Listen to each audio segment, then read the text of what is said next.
Charles. Bonjour Franck, chers amis, bonjour. Retour dans les années 80, on est en 1978. Le film s'appelle Avere vent'anni, avoir 20 ans. Et c'est réalisé par Fernando Di Leo, dont nous avons déjà parlé pour le film La clinique sanglante, ou Les insatisfaites poupées, etc. du docteur Hitchcock, un metteur en scène italien qui sort totalement de l'ordinaire, tant par le choix de ses sujets que par le traitement des histoires. Alors il est connu pour cette clinique sanglante qui ne ressemble à rien, et il est aussi connu pour une série de polars, comme les Italiens aimaient bien en tourner dans les années 70, les Lenzi, Deodato et autres, et des films qui tous sortent de l'ordinaire.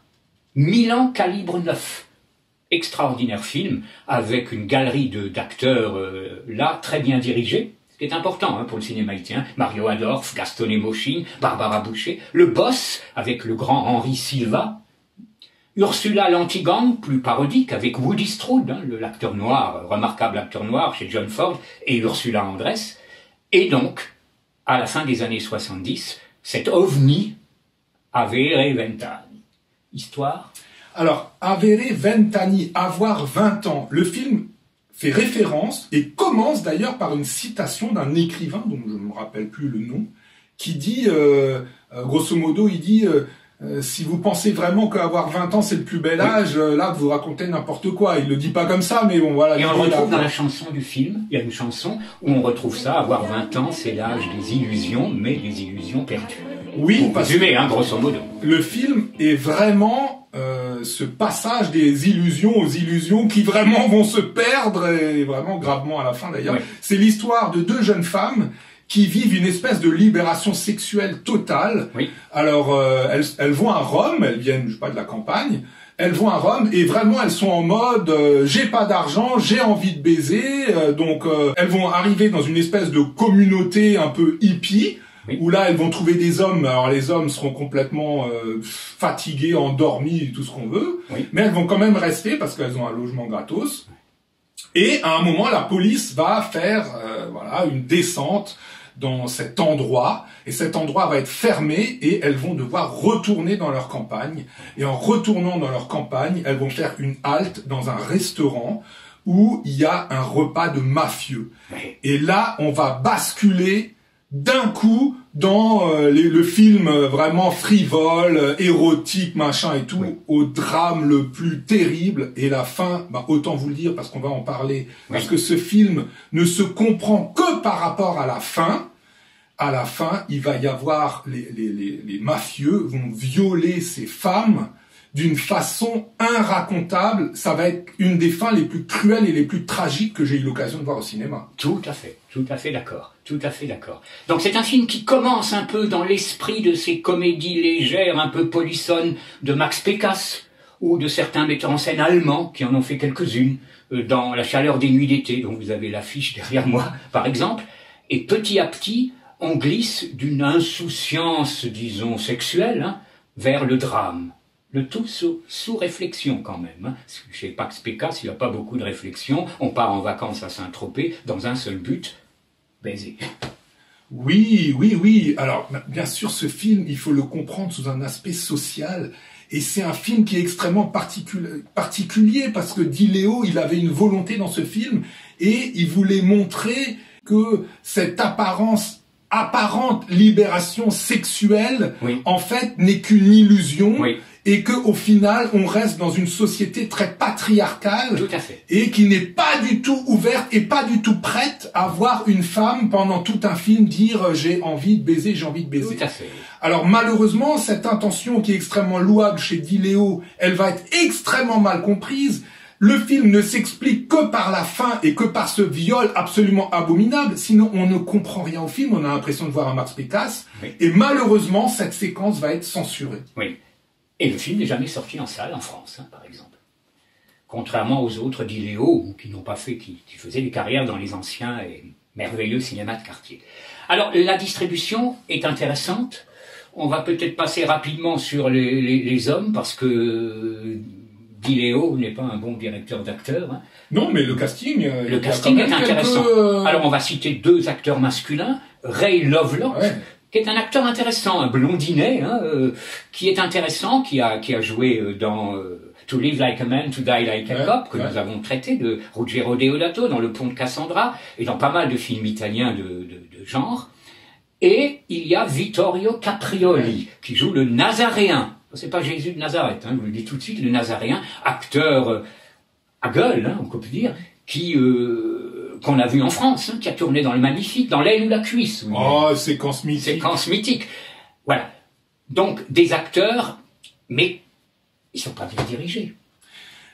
Non, ils sont pas dirigés du tout. Ils sont même pas dirigés. On avait déjà remarqué dans la clinique sanglante que des fois il y a des choses, il s'en bat les steaks. Voilà, il a envie de montrer quelque chose, il le montre, et puis il y a des détails, il a pas envie de s'embarrasser, donc il s'embarrasse pas. Donc il y a plein de choses dans le film qui sont complètement étranges. Enfin, on sent qu'il y a Caprioli, par exemple. Oui, qui est un grand professionnel. C'est un réalisateur aussi. Il a réalisé des films dont Mieux vaut faire l'amour. J'ai pas vu, mais enfin, voilà. Il est pas... Je dis pas qu'il est pas à l'aise, mais enfin... Bah, on sent qu'ils font ce qu'ils veulent, les acteurs. Donc, c'est en roue libre. C'est en roue libre. Donc voilà. Caprioli, bon, il a l'expérience, donc il s'en sort pas trop mal. Oui. Mais son accoutrement, déjà, faut pas être sorti de Saint-Cyr pour se rendre compte que c'est pas crédible, quoi. C'est n'importe quoi. Ça lui va pas du tout. Donc, les costumes, on a un gars qui fait de la méditation, il est habillé, il est maquillé en Pierrot le clown. N'importe quoi. Donc, faut pas s'attacher à ça. Voilà. Non. Revenons sur cette satire sociale. Oui. Extrêmement intéressante. Malheureusement, chez les réalisateurs extrêmes, souvent la fiction traverse le miroir. Absolument. Et devient réalité. Oui. Et ce qui est vraiment terrible. Oui, donc les deux actrices principales qui portent le film, hein, quand même, Gloria Guida et Lili Carati.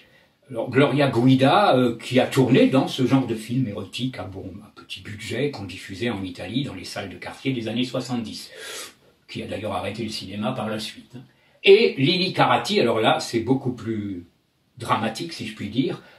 Tu peux nous parler un peu d'elle? Oui, Lili Carati, en fait, au départ, c'était un mannequin. Un mannequin. Elle a commencé dans l'élection Miss Italie, elle est arrivée deuxième, et dans cette élection, il y avait un jury composé de gens du cinéma qui l'ont repérée, qui l'ont fait jouer dans des films frivoles.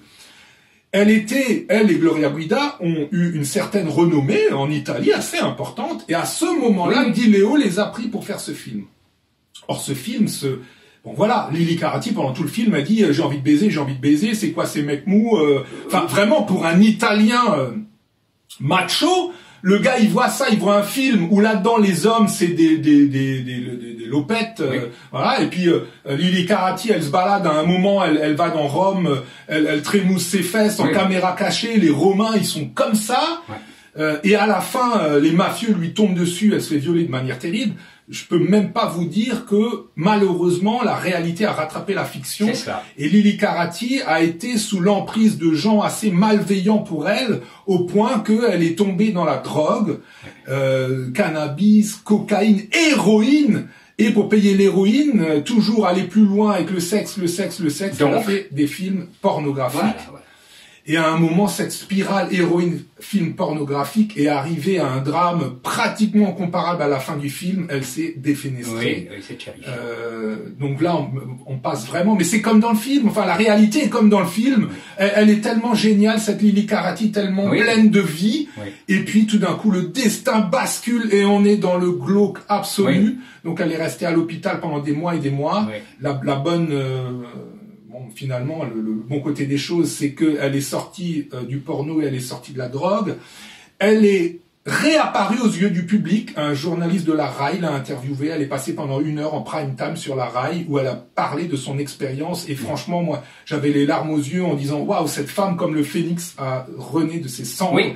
Dans ce pays tellement macho, elle arrive toujours à avoir le respect des gens. Et malheureusement, le destin refrappe une nouvelle fois. Tumeur au cerveau, elle meurt, il y a 10 ans, un truc comme ça. Type de destin qui peut penser à une autre actrice, Karine Schubert, la reine dans La folie des grandeurs, qu'on a vu aussi dans le western Compañeros, également un destin tragique avec Cinéma X à la clé. Ouais, ça s'est terminé en hôpital psychiatrique. Ouais, bon, voilà. Bon, c'est des exemples. Mais pour moi, vraiment, ce film, c'est vraiment, je tiens 1000 fois à dire qu'il montre vraiment tous les problèmes des relations hommes et femmes dans nos sociétés aujourd'hui, quoi. ça tourne pas rond. Ça tourne pas rond. Oui. Que ce soit les femmes, maintenant, le libéralisme, où les femmes sont trop indépendantes, donc les hommes n'osent plus les draguer. Enfin, c'est n'importe quoi. On n'est pas capable d'avoir des relations équilibrées entre les hommes et les femmes. Et ce film le montre très bien. Oui. Mais malheureusement, le message a été mal compris et forcément la censure est passée là-dessus. Donc Charles, il y a deux versions du film. Ah oui, donc il y a deux versions du film, effectivement. Donc moi je ne connais que, j'allais dire, la version entre guillemets officielle dont on a parlé, et l'autre version est plus soft. Oui, elle est plus soft, puisque pour de tout temps, surtout à cette époque, les réalisateurs italiens extrêmes étaient de front contre la censure. Oui. Alors, Di Leo, défier la censure. Il défie, particulièrement, et il a été dans l'œil du cyclone, ce qui fait que les producteurs, même au moment du film, ont senti venir le coup. Ils ont dit, écoute, Fernando, là, ça colle pas, là, on va se faire allumer par la censure. Et ils ont eu des idées pour remonter le film. Ce qu'ils ont fait, donc cette scène de viol, ils l'ont mis au début, et au moment où ça sombre dans le glauque, ils ont mis un arrêt sur image où on entend un des mafieux qui dit « Attention, il y a la police qui vient », on entend des sirènes de police, et le film rebascule sur le début du vrai film, où elles font du stop et elles vont à Rome. Oui, sur le Max Pécasse, quoi. Sur le Max Pécasse. Donc, en fait, tout ce qu'a voulu faire Di Leo, ça a fait un flop parce que le film n'a aucun sens. Et tout ce qu'il a voulu mettre dans ce film n'a aucun intérêt si c'est pour voir un espèce de Max Pécasse qui se termine à la fin où il y a les flics qui arrivent et puis elles sont obligées de rentrer dans leur campagne. Oui. En tout cas, c'est vraiment, tu l'as très bien dit, un film très intéressant et particulièrement parce que c'est italien. Oui, mais nous on est fascinés, Charles, fascinant. De ce pays, de ce rapport entre un poids religieux tellement fort. Et le cinéma extrême, c'est le Japon et c'est l'Italie. C'est les deux pays. Et c'est cette période particulièrement des années 70. Je le dis toujours, Le Dernier Tango à Paris, Portier de nuit, Salo, c'est des films italiens. Les Italiens de l'époque, enfin de ces réalisateurs, ils avaient un cran, une audace, mais incroyable. C'est pas pour rien, et on l'a déjà dit, mais on va le répéter encore une fois, que les plus grands réalisateurs d'Hollywood, comme Tarantino ou d'autres, mais ils ont été élevés, ils ont été biberonnés au film dont on est en train de parler avec Charles. C'est ça qui leur a donné cette créativité absolue, vient de cette époque en Italie, où cette force de la religion, cette censure, cette société patriarcale a donné naissance à un espèce de contre-pouvoir. C'est donc grâce à ça, à cette religion, qu'on a ces films uniques. Parce que quand on est dans la liberté absolue, il n'y a pas de créativité, il n'y a pas de génie, parce qu'il n'y a personne contre qui se battre. Voilà, donc, voilà. Exactement. Donc c'est vraiment un film à découvrir, très difficile la scène finale, hein, bien entendu, ça, mais à découvrir. Et ce que tu disais, je conclurai avec le cinéaste espagnol Carlos Saura. Ses meilleurs films, c'est les films qu'il a fait pendant l'époque du général Franco, où il y avait de la censure. Comme par hasard, après, libéré, ça devient banal. La preuve que... Avere 20 anni, avoir 20 ans, c'est pas la plus belle période, du moins d'après ce film. Portez-vous bien.